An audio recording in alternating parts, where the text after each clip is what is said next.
Hi everyone and welcome back to my final morning report chart appraisal on Wednesday the 17th of December with me, Rich Perry, market analyst at Tech Markets.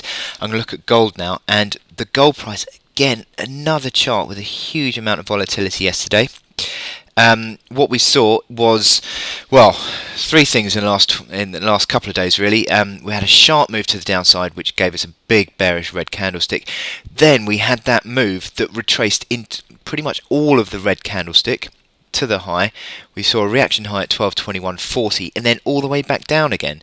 So that's the fact that it's retraced that intraday move is a bearish element to the chart, certainly.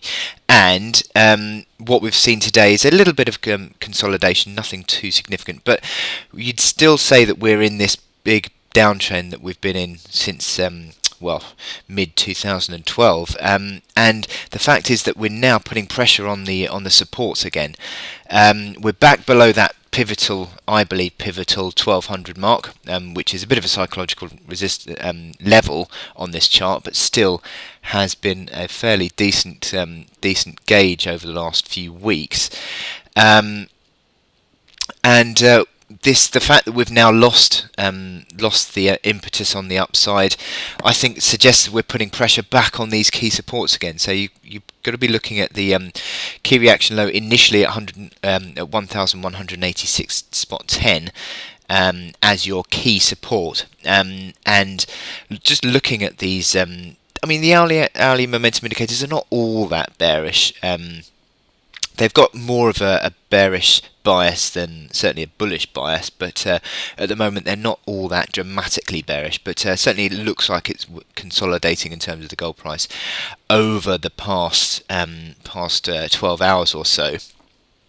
But it's certainly that intraday reaction spiking higher and then lower again. That just suggests that the bulls sort of have lost this one near term, and that resistance that comes in or has been coming in around that 1220 mark, which was a level back from the 1st of December, subsequently an element of support, but certainly seems to have now been coming in as resistance yesterday.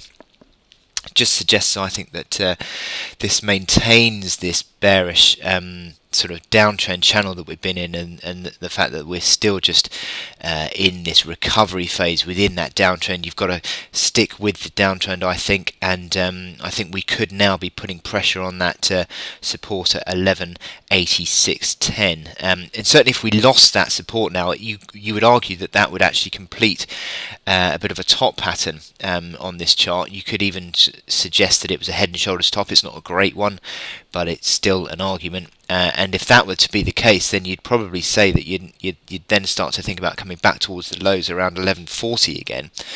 So I think that support around that 1186 mark is key. You've also got the old key floor at 1180.70, which will remain on this chart as a key factor in play.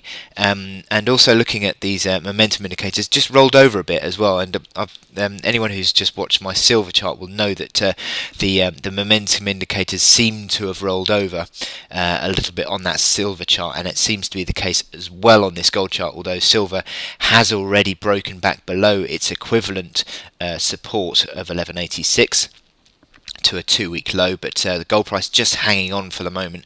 But I certainly think that the pressure could well be mounting, and if this Fed does come out this evening with a hawkish shift in stance in that statement, then we could see this gold price pulling lower.